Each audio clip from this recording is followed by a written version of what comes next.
এখন আমরা বানাবো রুই মাছের ঝোল। এটা গরম করে নিলাম, এবার আমরা দিচ্ছি সর্ষের তেল।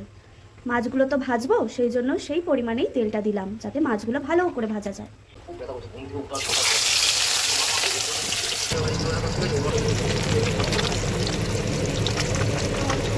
এই দেখুন আমাদের মাছ ভাজা হয়ে গেছে। আর এইদিকে আমরা একটা পেস্ট রেডি করে রেখেছি। এইটাতে আছে জিরে, শুকনো লঙ্কা, আদা আর টমেটো, ভালো করে পেস্ট করে নিয়েছি। যেই তেলে মাছ ভাজলাম সেই তেলের মধ্যেই এখন জিরে ফোড়ন দেওয়া হচ্ছে, ওটা তেজপাতা। ভালো করে একটু ভাজা ভাজা হয়ে গেলে, যাতে গন্ধটা একটু ভালো করে বেরোয়, ততক্ষণ একটু ভাজবো। আর আলুগুলো আগে দিয়ে দেবো, আর ধোয়া আলুগুলো আগে ভেজে নেবো।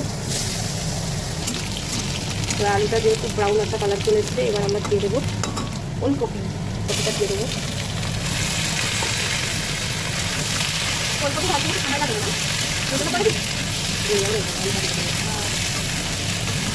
ভালো প্রোটিন ভিটামিন আছে, প্রোটিন ভিটামিন তো আছে। বলছি যে এটাতে নুন আর হলুদ দিয়েছিলেন? না, নুন হলুদ এখন একটু দিই, এখন ভাজা হচ্ছে, তারপরে নুন হলুদটা পরে দেবো, মশলা যখন দেবো।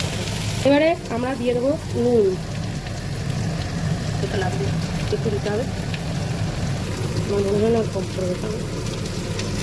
এবার দেবো হলুদ, টারমেরিক, করে রাখা মশলাটা এবার দিয়ে দেবো।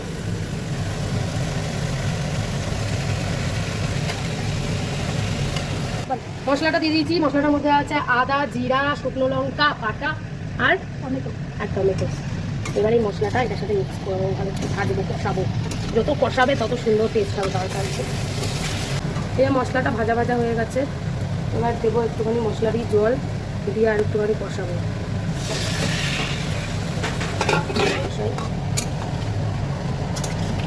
হয়ে গেছে, মাছের ঝোলে যতটা জল লাগবে সেই পরিমাণ জল দেবো। এবার মাছের ঝোলে যতটা জল লাগবে সেই পরিমাণ জলটা দিয়ে দেবো, সিদ্ধটা। এবার দেবো একটুখানি এর মধ্যে চিনি, যাতে তরকারির কালারটাও সুন্দর হয় আর তরকারির টেস্টটাও একটু ইনহ্যান্স হয়। এবার ভেজে রাখা মাছগুলো তরকারির মধ্যে দিয়ে দেবো। সবার আগে দেবো লেজা, যেটা মৌলি খাবে, খেতে খুব ভালোবাসে। মাছগুলো দিয়ে দিই।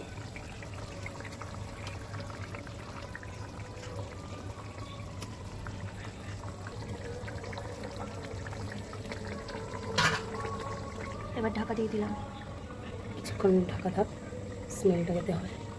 মাছের ঝোলটা ফুটে গেছে অনেকক্ষণ, 5 মিনিটের বেশি। এই দেখো মাছের ঝোল এবার রেডি। দেখো মাছগুলো ফুলে উঠেছে ঝোলে। এবার মাছের ঝোলটা হয়েই গেছে, শুধু নুনটা একটু টেস্ট করবো, দেন নামিয়ে দেবো। আমাদের মাছের ঝোল রেডি।